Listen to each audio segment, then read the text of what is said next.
kemungkinan besar si ini dibekap atau dibungkam sebelumnya. Berhasil nemuin dan mencocokkan sidik jari seseorang di plat nomor mobil tersebut. Gimana nggak histeris? Ini anaknya dihabisi oleh teman dekat ayahnya sendiri.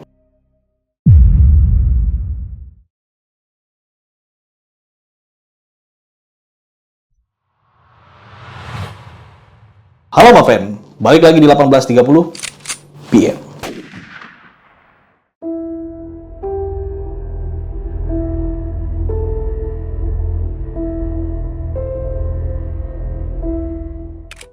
Oke, kali ini gue akan membacakan sebuah kisah di mana kisah ini terjadi kepada seorang perempuan yang berprofesi sebagai sales mobil di daerah Palopo, yaitu di Sulawesi ya. Ini mana akhir hidupnya si perempuan ini berakhir oleh teman dekat ayahnya sendiri.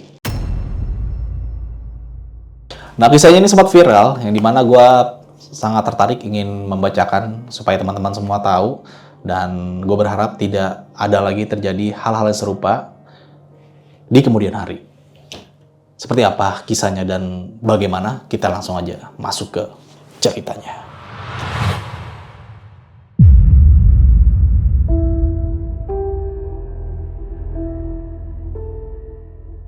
Nama lengkapnya adalah Feni Ere, lahir tahun 1997. Pas kejadian ini terungkap, di Februari 2025, umurnya 28 tahun. Masih muda banget, my friend. Masih di masa kejayaan sebagai cewek dewasa yang baru mulai ngebangun karir dan hidup mandiri. Feni itu anak pertama dari pasangan Parman dan Indrawati. Dia punya adik cewek, namanya Vita Ere dan Putri Ere. Sebagai anak sulung, tanggung jawabnya besar banget tuh my friend. Dan dia jalanin semuanya dengan penuh semangat. Nah, kalau tempat lahirnya, gue belum dapat info pastinya, my friend. Yang jelas, Palopo tuh kota tempat dia tumbuh dan hidup sebagai perempuan yang dewasa. Ngomongin soal karir Feni Ere ini menurut gue keren banget. Dia kerja sebagai sales konsultan atau tenaga penjual mobil di dealer Honda wilayah Sanggar Laut, kota Palopo. Jadi, cewek di dunia penjual mobil yang biasanya didominasi oleh cowok-cowok itu bukan hal biasa. Ini nunjukin kalau Feni tuh cewek tangguh, my friend. Percaya diri dan berani nantang diri sendiri. Dan Feni juga aktif banget tuh di medsosnya. Dia punya akun Instagram dengan username Feni Honda. Akun ini dia buat promosiin mobil-mobil yang dia jual. Langkah cerdas banget di era digital kayak gini, my friend. Karena dengan gitu dia bisa jangkau lebih banyak calon pembeli. Dari unggahan-unggahannya kelihatan banget tuh kalau si Feni ini pribadi yang profesional dan antusias sama pekerjaannya. Dia sering bagiin foto-foto mobil, brosur, dan momen pas lagi ngelayanin pelanggan. Kelihatan jelas kalau dia cinta banget sama apa yang dia kerjakan. Feni ini tinggal sendiri, my friend. Jadi rumahnya di Jalan Pongsipin, Kelurahan Mungkajang, Kota Palopo. Rumah ini tempat dia istirahat habis harian kerja. Dan di sini gue mau ngasih tahu kalau si Feni ini sama orang tuanya itu memang tidak tinggal bareng. Jadi orang tuanya itu punya rumah sendiri dan Feni punya rumah juga sendiri dan jaraknya lumayan cukup jauh. Tapi komunikasi antara Feni dan orang tuanya cukup berjalan dengan baik. Tinggal sendiri di usia muda, di tengah hiruk pikuk kerja, tentu bukan hal yang mudah, my friend. Sebagai orang perantau, Feni itu sosok yang kuat dan gak bergantung sama orang tua. Tapi di sisi lain, kondisi ini juga bikin dia rentan, karena dia gak punya orang yang bisa langsung ngebantu kalau ada situasi darurat. Memang sih, dilema banget ya. Orang perantau sendirian, kalau ada terjadi hal apapun, sama dirinya sendiri, kadang suka repot tuh. Bisa ngehubungin siapa ya, kadang di sekitar dia gak ada orang yang dia kenal. Jadi pentingnya beradaptasi sama lingkungan sekitar juga sih. Kesehariannya Feni ini ternyata dia mempunyai pacar dengan inisial ADT, my friend. Hubungan ini menurut sahabatnya nggak berjalan mulus. Kenapa tuh? Jadi sahabatnya Feni, namanya ini Monik, mengungkapin tuh kalau Feni sering cerita tentang sikap pacarnya yang kasar dan toksik. Hubungan yang seharusnya jadi tempat berlindung malah jadi sumber tekanan buat Feni, my friend. Dia sering ngeluh tentang perilaku kekasihnya yang nggak menyenangkan dan lain-lain sebagainya. Pokoknya nggak menyenangkan lah dalam hubungan tersebut. Hari-hari terakhir Feni sebelum ia dinyatakan hilang, menurut sahabatnya Monik, ada beberapa perubahan perilaku yang aneh dari Feni, my friend. Monik nyebutin kalau si Feni ini yang biasanya nggak suka duren, tiba-tiba makan duren. Itu lahap banget. Dan ini nggak masuk akal menurut si Monique. Ini orang yang nggak suka durian sama sekali, tiba-tiba makan durian lahap banget. Kenapa ini? Selain itu, Fanny kelihatan lebih pendiam dari biasanya dan nggak mau pisah dari teman-temannya. Dia kayak pengen terus ditemenin. Kayak ada sesuatu yang mengganjal di hatinya. Jadi memang kondisi Fanny saat itu benar-benar gelisah dan memang harus butuh teman. Tapi nggak tahu ya, ini adalah perjalanan hari-hari terakhirnya Fanny sebelum dinyatakan hilang selama 1 tahun.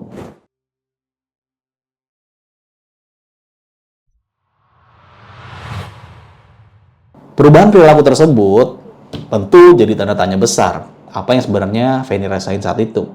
Apa dia lagi ketakutan? Apa dia lagi ngadepin masalah yang nggak bisa ceritain ke siapapun? Dan ini menjadi tanda tanya besar juga bagi gue pribadi. Di mata sahabatnya, Fanny ini adalah sosok yang mungkin lagi diliputi kegelisahan di hari-hari terakhirnya, my friend. Mungkin karena hubungan asmaranya yang nggak sehat, atau mungkin karena ada firasat buruk yang nggak bisa dijelasin. Yang jelas ada sesuatu yang beda dari dirinya si Fanny ini. Ya mungkin sahabatnya mengira kalau si Fanny ini lagi ribut kali ya sama pacarnya. Dan tadi menurut sahabatnya pun menjelaskan kalau hubungan asmara Fanny dan ADT ini memang lagi kurang sehat. Mungkin seperti itu sahabatnya menganggap.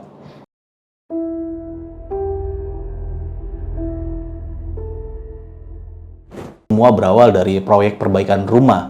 Ini sederhana banget ya, my friend ya. Jadi kejadiannya itu pada bulan November 2023. Kanopi rumah Fanny ini rusak. Parman, ayah Fanny, yang tinggal di Luwu Utara, nyari tukang bangunan buat memperbaiki kanopi tersebut. Dan ternyata, nggak cuma kanopi aja tuh, my friend. Plafon rumahnya Fanny pun memang harus diganti. Dan akhirnya, ada tukang bangunan bernama Ahmad Yani alias Ama yang merupakan teman dekatnya ayah Fanny ini. Ahmad Yani ini udah lama dikenal sama Parman. Akhirnya pekerjaan perbaikan kanopi dan plafon rumah Fanny pun diserahin ke Ahmad Yani. Mungkin karena bapaknya Fanny ini teman dekatnya Ahmad Yani dan kebetulan Ahmad Yani adalah tukang bangunan atau kuli proyek apa ya. Pokoknya bisa memperbaiki rumah yang memang harus diperbaiki lah gitu. Pokoknya kuli bangunan lah. Selama ngerjain proyek tersebut, Ahmad Yani sering lihat Fanny tuh, my friend. Dan perlahan-lahan muncullah rasa suka di hatinya. Setelah proyeknya selesai, my friend, Ahmad Yani masih nyimpen tuh rasa suka dan ketertarikan sama si Fanny Ere. Meskipun nggak pernah ngomongin di depan ayahnya Fanny. Dia sempat bercerita tuh ke teman-teman tongkrongannya, kalau gue ini suka sama Fanny Ere, kurang lebih seperti itu.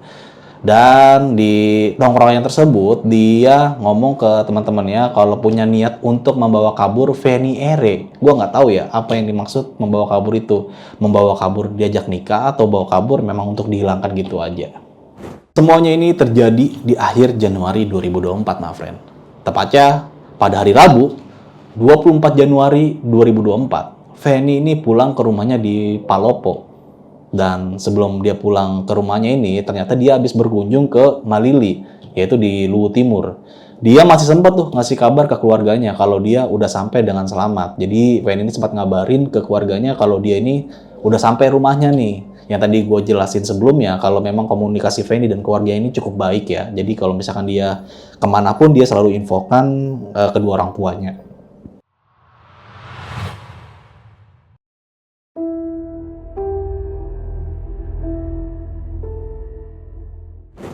Dan ini menjadi kabar terakhir yang diterima keluarganya, my friend. Pesan singkat yang kemudian jadi kenangan pahit. Pada malam itu juga, tepatnya di tanggal yang sama, Ahmad Yani lagi nongkrong tuh dan minum. Kalau di sana sebutannya balo, di rumah seorang teman. Dan lokasi rumah temannya ini ternyata tepat di samping rumahnya Fanny, my friend.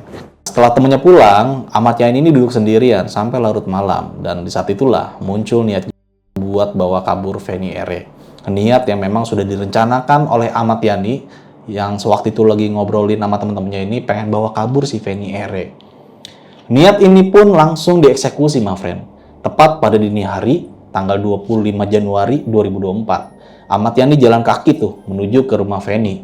Dia masuk dengan manjat tembok kamar mandi. Habis berhasil masuk, terjadilah peristiwa yang sangat tidak diinginkan. Fanny menjadi sasaran ke my friend. Ini adalah kejadian yang sangat mengerikan. Dipaksa,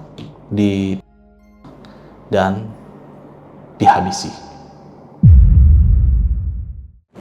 Feni Ere diperkaos oleh Ahmad Yani secara paksa. Setelah kejadian itu, mereka pun sempat berdiskusi itu berdua.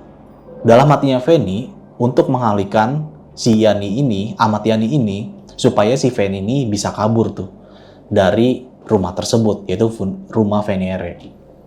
Alih-alih untuk mengalihkan kondisi tersebut, akhirnya Feni pun kabur tuh. Tapi Ahmad Yani dengan sigap menangkap si Feni dan membawanya kembali ke kamar.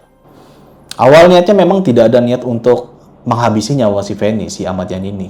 Tapi karena Feni Ere ini memberontak, akhirnya Ahmad Yani nyawa Feni Ere dengan sangat kejam, yaitu membekalkan kepalanya ke dinding sampai akhirnya dan nyawa Feni Ere hilang begitu aja.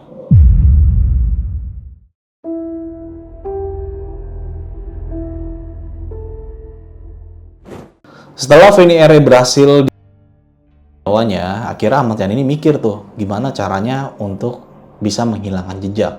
Dan ini langkah yang paling iblis menurut gua yang dilakukan oleh Ahmad Yani.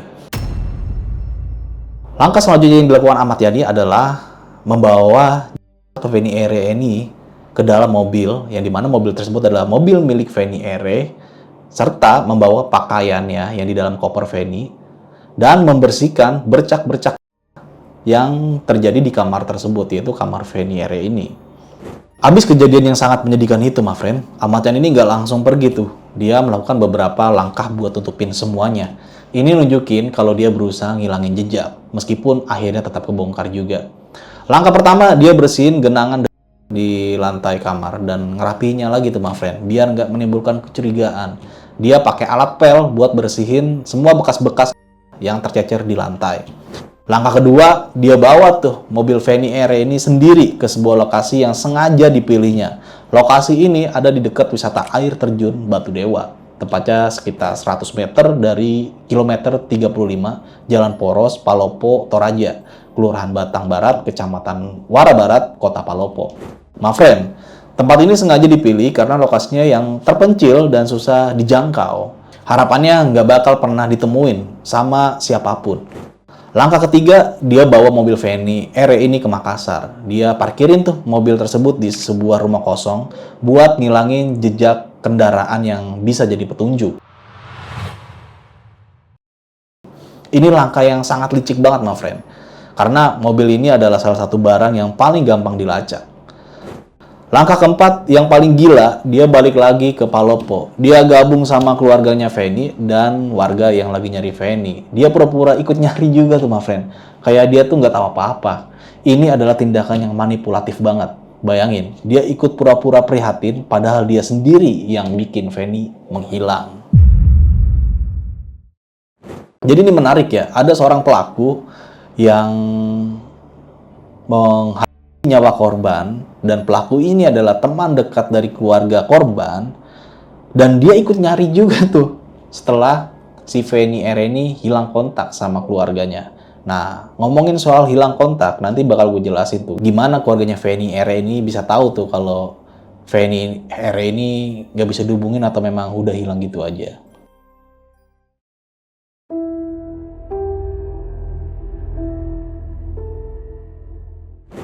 Tepat pada Kamis 25 Januari, ini setelah semuanya si Ahmad Yani membawa Feni Ere dan membuangnya, ini keluarga hilang kontak sama Feni. Yang biasanya teleponan, ngasih kabar setiap harinya, tapi kok ini nggak ada respon atau nggak ada kabar dari Feni Ere. Dan beberapa kali nelpon juga nggak diangkat-angkat sama Feni Ere. Di situ pun keluarganya merasa kayak ada yang nggak beres deh, terutama ayahnya, yaitu Parman. Dan akhirnya Parman pun mutusin tuh buat buru-buru dari Luwu Utara ke rumah Feni, itu yang berada di Palopo. Setelah berjam-jam menempuh perjalanan yang lumayan cukup jauh, akhirnya keluarga Feni pun sampai di kediaman rumah Feni. Rumahnya ini dalam kondisi tertutup. Setelah itu, karena memang rasa curiga bapaknya dan keluarganya Feni pada saat itu, mereka pun akhirnya ngedobrak pintunya. Mereka lihat adalah bercak-bercak darah di lantai. Mobil dan koper pakaian Feni pun juga nggak ada di tempat, my friend. Disinilah kepanikan berubah jadi ketakutan yang sangat luar biasa. Parman langsung curiga kalau ada sesuatu yang buruk terjadi sama putrinya.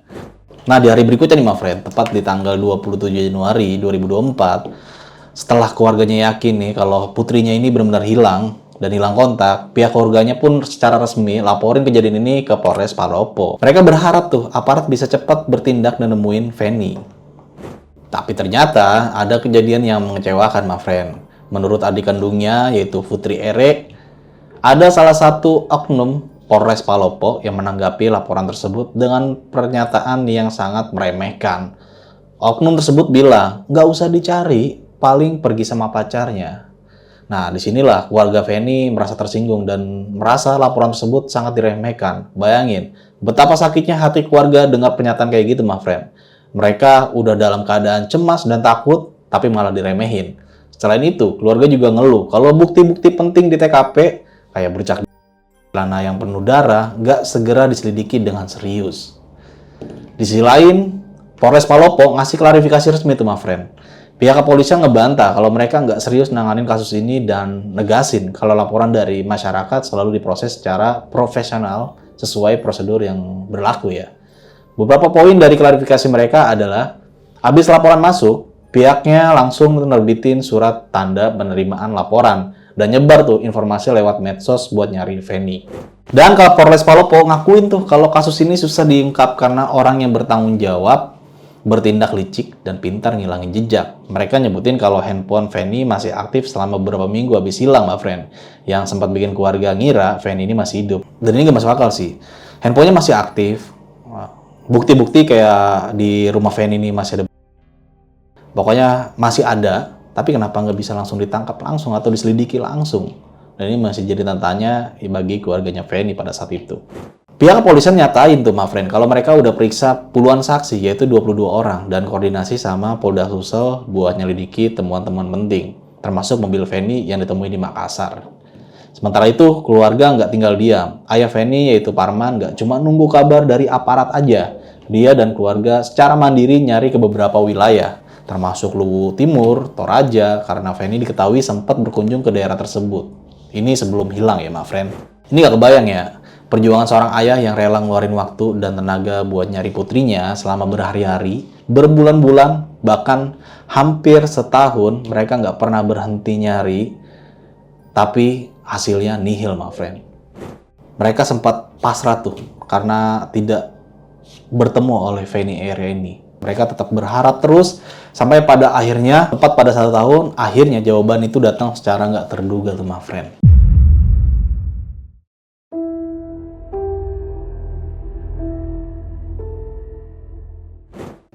Ini di hari Senin, 10 Februari tahun 2025. Dan itu hampir 1 tahun penuh Feni hilang. Dan ada penemuan yang mengerikan, my friend. Seorang warga, ini namanya Oki, beserta beberapa rekannya tuh lagi ngejar ayam hutan di area dekat wisata air terjun Batu Dewa. Tiba-tiba mereka dikejutkan sama sesuatu yang mirip manusia di sebuah saluran air tepatnya.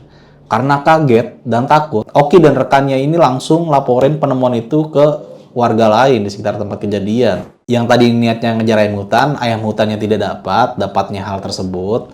Akhirnya mereka melaporkan kejadian ini ke warga lokal. Dan warga yang menerima informasi tersebut akhirnya lapor ke Polres Palopo. Habis nerima laporan dari warga, pihak Polres langsung datang tuh ke lokasi. Tim Inafis Polres Palopo ngelakuin olah tempat kejadian perkara dan nemuin manusia yang masih terlilit kain, serta sejumlah tulang lainnya. Dan tim Polres Palopo ini meyakinin kalau kondisinya itu mungkin kemungkinan besar si ini dibekap atau dibungkam sebelumnya. Dengar kabar pemberitaan dan informasi dari warga sekitar tentang penemuan manusia di lokasi tersebut, Parman, ayah Feni langsung ke lokasi buat mastiin tuh, my friend. Ayah Feni ngaku dari awal dengar kabar itu dia udah yakin banget tuh kalau tersebut adalah putrinya. Ini beda dari berita penemuan lainnya yang memang sebelumnya ada pula, tapi itu bukan Feni. Jadi memang keluarga ini waktu saat mencari Feni dapat kabar juga tuh kalau ada penemuan serupa. Tapi keluarganya yakin kalau itu bukan Feni. Dan kali ini bapaknya Parman yakin kalau penemuan yang ditemuin oleh Oki dan bersama teman-temannya ini adalah anaknya, yaitu putrinya bernama Feni. Keluarga kemudian identifikasi sejumlah barang pribadi yang ditemuin barang tersebut. Kayak pakaian yang nguatin keyakinan mereka tuh. Mereka juga ngenalin ciri fisik Feni ini. Kayak susunan gigi yang sama persis dan rambut pirang panjang yang ditemuin di lokasi. Keyakinan inilah yang kemudian mereka sampaikan ke aparat kalau ini adalah putrinya yang udah 1 tahun menghilang. Meskipun hasil tes DNA resmi dari tim forensik Polda Sulsel belum keluar, pihak kepolisian akhirnya menyerahin tuh tersebut ke pihak keluarga di tanggal 20 Februari 2025. Keputusan ini diambil karena adanya kemiripan fisik yang kuat dan keyakinan bulat dari pihak keluarga kalau itu adalah Feni Ere. Dan Parman, ayahnya Feni ini nyatain keyakinannya mencapai 95% itu adalah putrinya.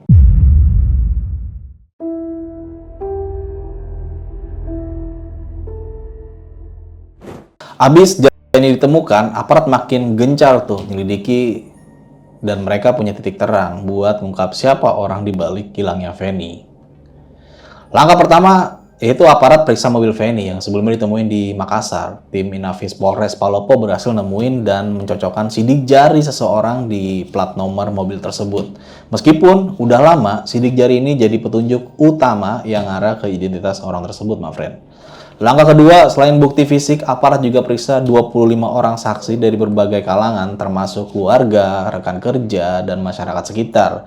Dari hasil pemeriksaan, penyelidikan mengarah ke sosok Ahmad Yani. Nah, ini bicara tentang Ahmad Yani, mungkin kalian tahu ya, Ahmad Yani ini siapa ya? Tukang bangunan yang pernah kerja di rumah Feni dan teman dekat ayahnya. Ya, ini gila sih. Langkah ketiga, abis tahu identitasnya, tim gabungan dari Resmob Polda Sulsel dan Polres Palopo lacak keberadaannya, teman friend.